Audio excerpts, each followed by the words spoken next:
오늘 하나님의 말씀 마태복음 19장 25절입니다. 함께 읽겠습니다.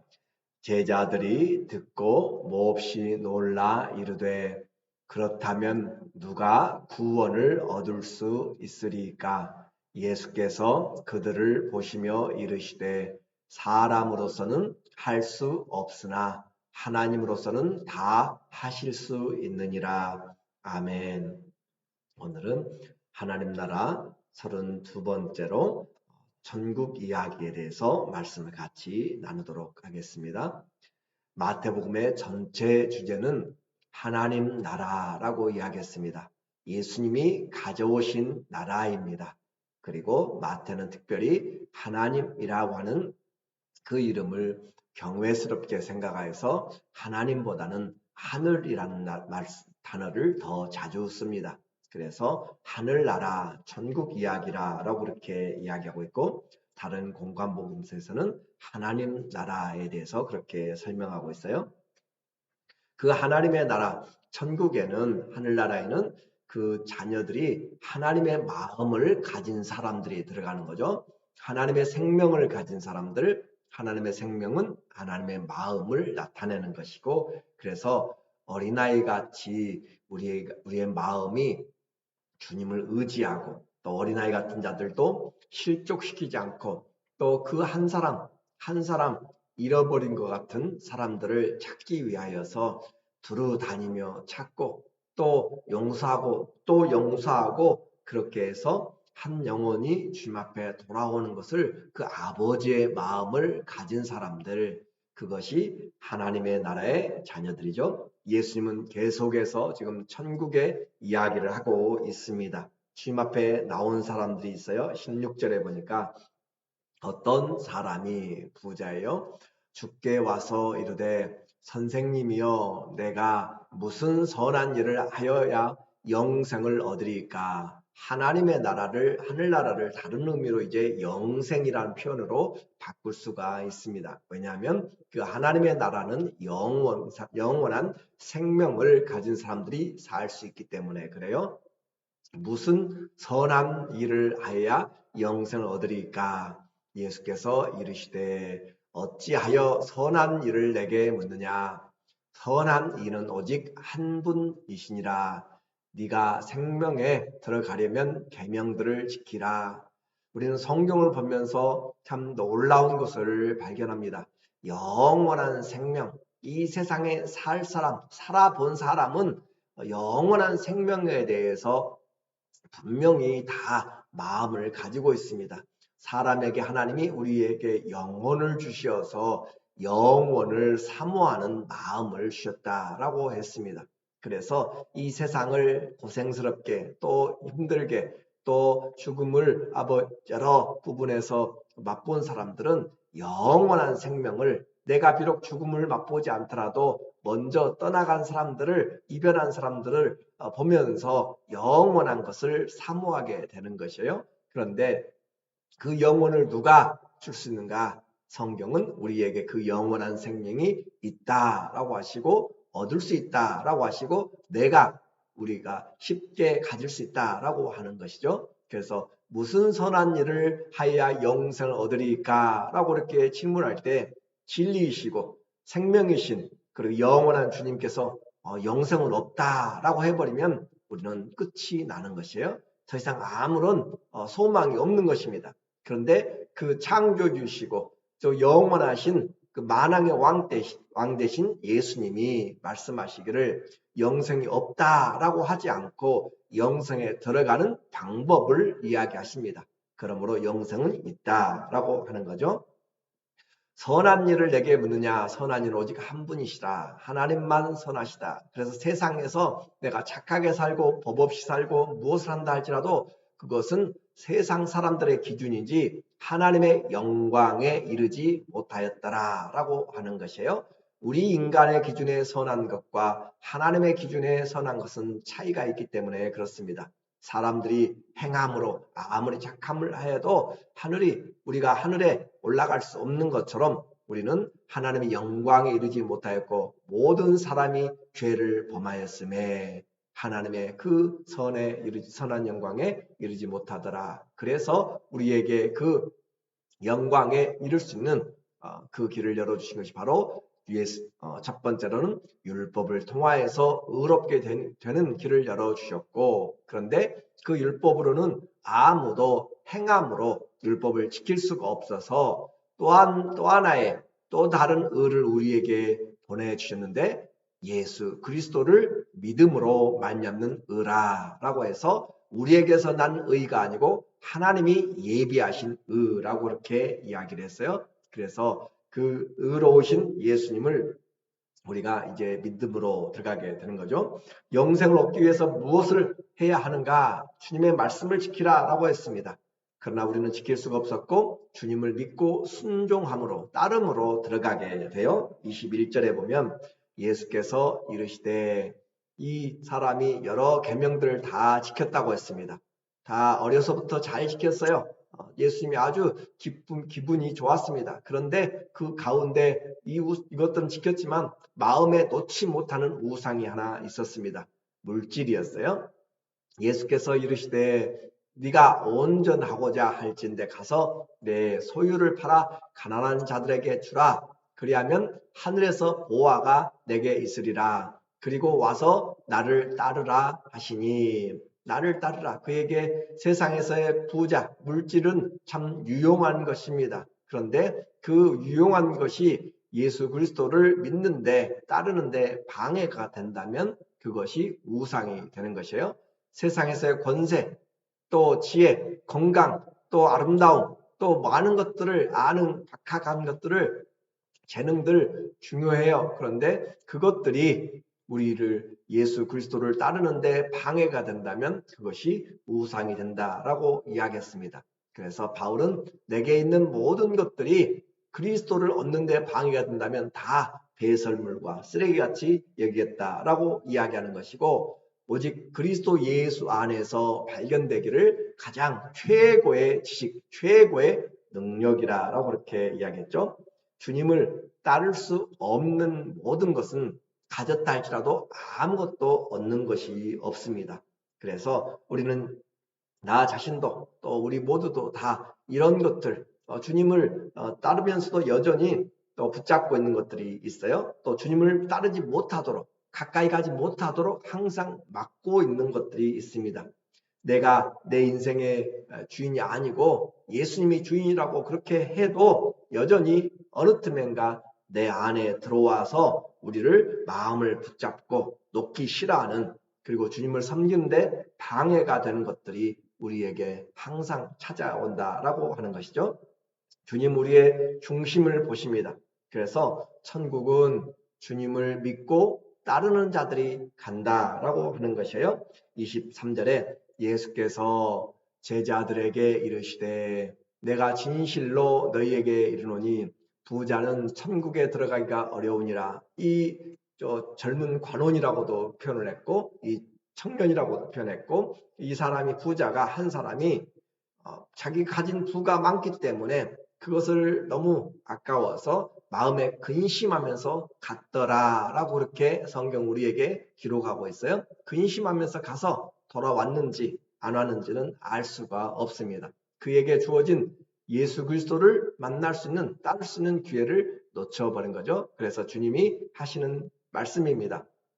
천국의 이야기예요. 부자는 천국에 들어가기가 어려우니라 라고, 그렇게 내가 붙잡고 있는 것이 있으면 들어가기 어렵다 그러면서 비유를 이야기하십니다. 다시 너희에게 말하노니 낙타가 바늘기로 들어가는 것이 부자가 하나님의 나라에 들어가는 것보다 쉬우니라 하시니. 자, 여기서 이제 우리에게 낙타가 바늘기로 들어가는 거, 어떻게 들어갈 수 있겠어요? 못 들어가죠. 그리고 부자가 하나님의 나라에 들어간 것보다 쉽다. 그런데 그 부자가 들어간 것보다 더 쉽다라고 이야기하면 도대체 누가 하나님의 나라에 들어갈 것인가?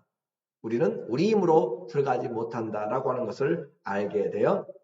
이 바늘기와 낙타의 이야기가 우리에게 좀 오해되는 소지가 있어요. 그래서 낙타와 바늘기에 대한 내용들을 좀 보게 되면은 우리에게 이 바늘기 하면 실을 꿰매 가지고 묶어가지고 그렇게 하는 바늘을 이야기하는 거죠. 그런데 이 바늘귀인지 또 아니면 밧줄인지 그러니까 낙타인지 밧줄인지 그것이 좀 사본마다 좀 다르게 되어 있어요. 그래서 낙타가 바늘귀로 들어간다라고 하는 것, 우리가 지금 일반적으로 생각하는 것처럼 낙타가 바늘귀로 들어간 것 정말 불가능하고 안 되는데 그런 의미인가? 또 하나는 그 바늘귀라고 하는 것이 큰 성마다 문이 있는데 성문에 조그마한 문이 하나 있어요. 그래서 일반적으로 해가 지고 그렇게 되면은 공식적으로 문을 닫게 되고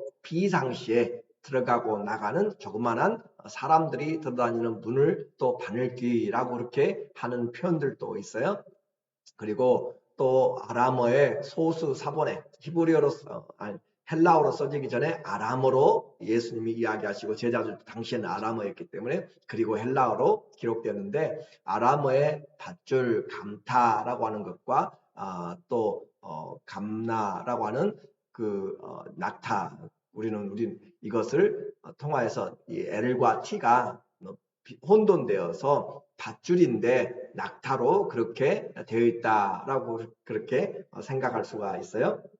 그런데 이와 같은 주장을 하는 것은 말은 좀 더 가깝죠. 그것이 실과 밧줄 그것은 훨씬 더 이미지상으로 가까워서 그런데 이와 같은 것을 써낸 그 소수 사본들은 말 그대로 정말로 소수 사본이에요. 몇 개가 안 되는 것들이고 오히려 대다수의 많은 사본들은 낙타라고 그렇게 번역을 하고 있어요. 그래서 우리가 이와 같은 것을 보면서 실이 들어가는 것이든지 실이 들어가는 곳에 밧줄이 들어가는 것도 불가능하고 또 낙타가 들어가는 것도 불가능하고 그런데 또 예수님의 이런 비유의 내용에서 볼 때 우리는 더 많은 또 사본들이 또 낙타로 그렇게 표현하고 있어서 이 내용의 핵심은 뭐냐면 이 바늘귀로 조그만한 문으로 들어가려고 할 때 사람들도 고개를 숙이고 들어가야 되는데 낙타가 보통 짐을 싣고 다니는 거잖아요. 짐을 싣고 낙타가 들어갈 수가 없다. 그래서 일반적으로도 무릎을 꿇고 들어가고 그렇게 해야 될 곳에 짐을 짊어지고 들어갈 수 없다. 부자가 수많은 짐을 지고 그 부를 가지고 또 인생의 짐을 지고 들어가기가 쉽지 않다라고 하는 것이에요. 들어가는 방법은 짐을 내려놓아야 됩니다. 성문에 들어가는 것이 목적이라면 그 목적에 맞게 준비해야 된다라고 하는 것을 의미할 때는 낙타가 훨씬 더 내용에 맞아요. 그래서 내가 인생의 짐을 우리에게 말하는 것이에요. 우리가 인생의 짐을 다 짊어지고 하나님의 나라에 들어가지 못하고 다 벗어놓고 너의 짐을 주님께 맡기고 그리고 겸손하게 우리가 하나님 앞에 들어갈 수가 있다라고 하는 것이 이야기의 핵심이에요. 그래서 예수님의 천국 이야기는 지금 부자를 저주하는 것도 아니고 가난한 사람을 격려하는 것도 아니고 핵심은 우리 인생에서의 짐과 세상이 원하는 그 욕심들, 부자가 인생에 많은 부를 가지고 근심하면서 가는 그런 것들을 가지고 하나님 나라에 들어갈 수가 없다라고 하는 거죠. 왜냐하면 주님이 그 문이에요. 내가 양의 문이니 그렇죠? 주님이 천국이에요. 그래서 주님을 믿는 그 믿음, 주님께 맡겨놓고 주님께 모든 것을 내려놓고 주님이 원하는 그것을 가지고 들어가야 돼요. 주님이 원하는 것을 가지고 문에 들어가야 가게 되지 주님이 원하는 것은 상한 심령이라고 그랬죠. 우리에게 애통하는 마음이라고 그랬고 주님을 의지하는 믿음이라고 그랬고 주님이 원하고 찾는 사랑이라고 했어요. 열매라고 이야기했어요. 그래서 우리가 이 내용을 보면서 그러면 누가 들어가는가? 그래요. 들어갈 수가 없어요. 그런데 분명히 우리에게 이야기하죠. 사람으로서는 할 수 없으되 오직 하나님께서는 하실 수 있느니라. 구원은 우리의 능력으로 되는 것이 아니라 내가 짐을 벗고 싶다고 해서 벗어지는 것이 아니란 말이에요. 내가 벗고 싶다고 맡기고 싶다고 해서 맡겨지는 것이 아니라 주님이 우리에게 은혜를 줄 때 우리가 벗어놓을 수 있고 맡길 수 있고 염려들이 다 주 앞에 내려질 수 있기 때문에 구원의 모든 주권자는 우리의 마음을 통해서 주님이 우리에게 행하시는 것이라. 그래서 사람으로는 할 수 없을 때 주님이 우리의 짐을 벗겨주시고 행함으로 우리가 주님 앞에 갈 수가 있음을 이야기합니다. 공항의 검색대에도 무기를 가지고 갈 수가 없어요. 주님이 양들의 문이라고 했습니다. 천국인데 주님이 원치 않는 세상의 욕심과 우상과 죄들을 짊어지고 또 붙잡고 천국에 들어갈 수가 없습니다. 죄를 회개하고 무거운 짐을 다 내려놔야 들어간다고 그랬어요. 27절에 보면 이에 베드로가 대답하여 이르되 보소서 우리가 모든 것을 버리고 주를 따랐사오니. 그렇죠? 우리가 모든 것을 버리고 세상의 것들을 내려놓았다라고 하는 거잖아요. 버리고 주를 따랐사오니 그런즉 우리가 무엇을 얻으리까? 라고 말합니다. 주님을 따르는 것이 가장 중요합니다.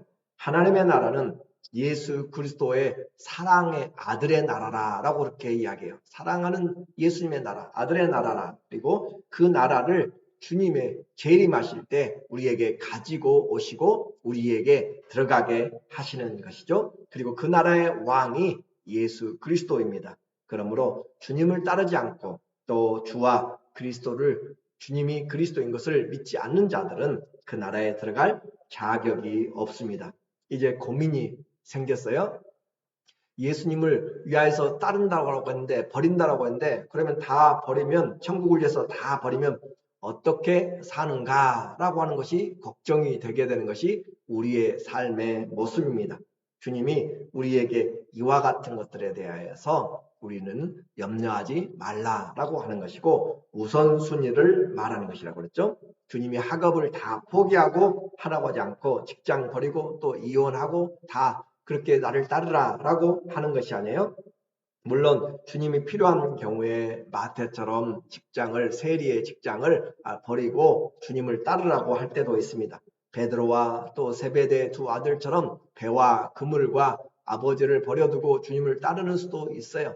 그것은 주님의 특별한 부르심입니다. 또한 이것은 영광의 부르심이 됩니다.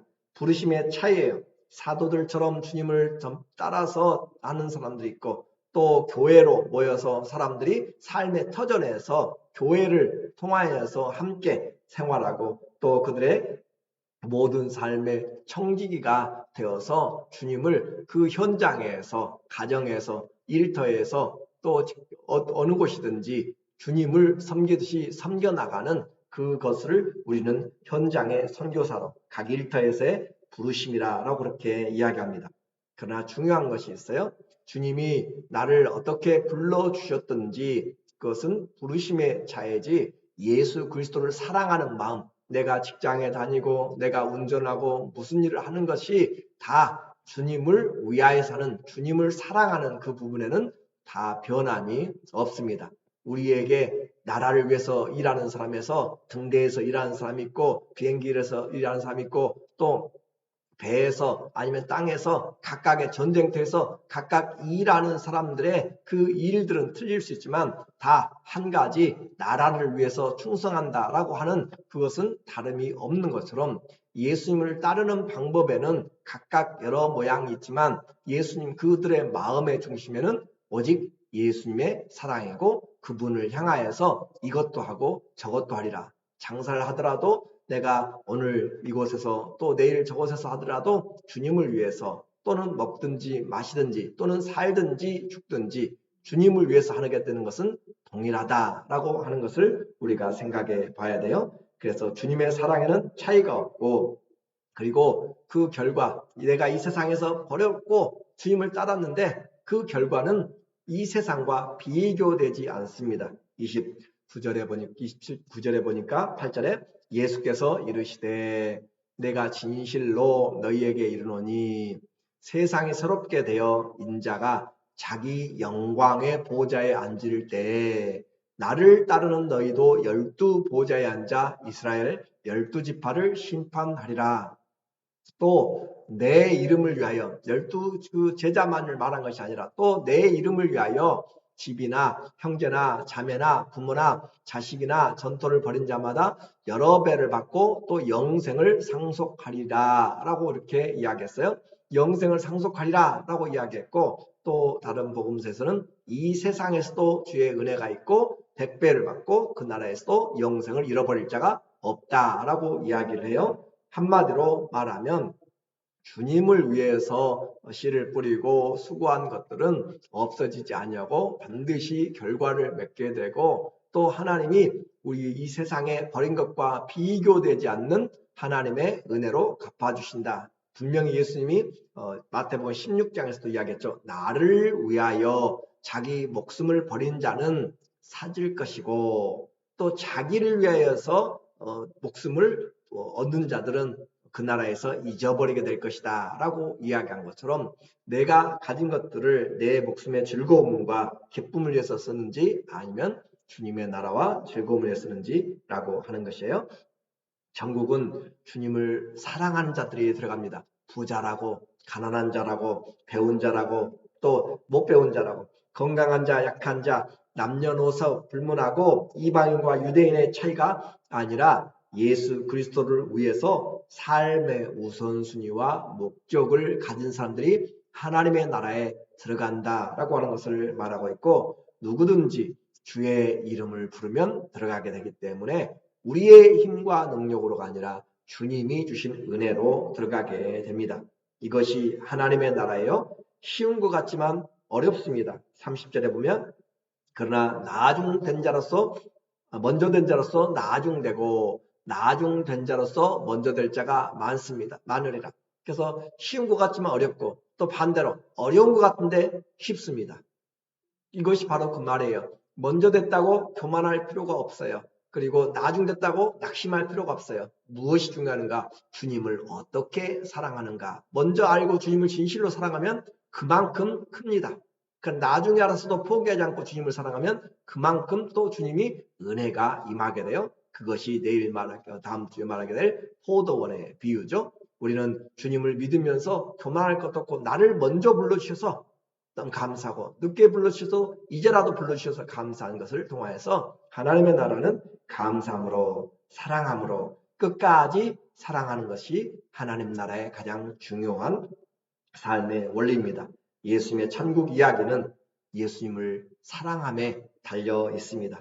주님을 전심으로 모든 마음으로 사랑함으로 주님의 나라에 영원한 생명을 얻고 먼저 된 자로서 끝까지 주님을 기쁘시게 하는 그런 하나님의 자녀들 되시기를 예수님의 이름으로 간절히 축원합니다. 아멘. 기도하겠습니다.